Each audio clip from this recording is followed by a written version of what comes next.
Эти надмогильные плиты – все, что осталось от могил крымских татар, похороненных до депортации на кладбище в селе Тарахташ при въезде в Судак. Кладбище располагалось на месте этого виноградника. По башташам можно определить, принадлежали они женщине или мужчине. На каждом вырезан женский фес, украшение герданлых, мужской головной убор халпах и чалма, а также текст арабской вязью.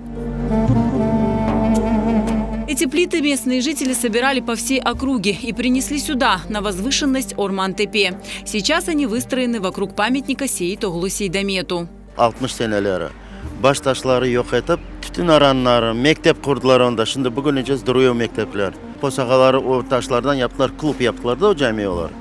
Bu baş taşları bu Seyit Oğlu Seydamet'in yanına kalanları biz tütün aranını bozup onu taşımıştık. Все кости, которые удалось найти на этом поле, после возвращения на родину местные жители закопали в одну могилу. Здесь же, на Орман-Тепе, расположенный напротив бывшего кладбища. Поставили памятник и сделали на нем надпись «В память об умерших, чьи могилы были уничтожены захватчиками». На площадке также установили флагшток с крымско-татарским флагом. Теперь местные жители приходят сюда помянуть своих предков.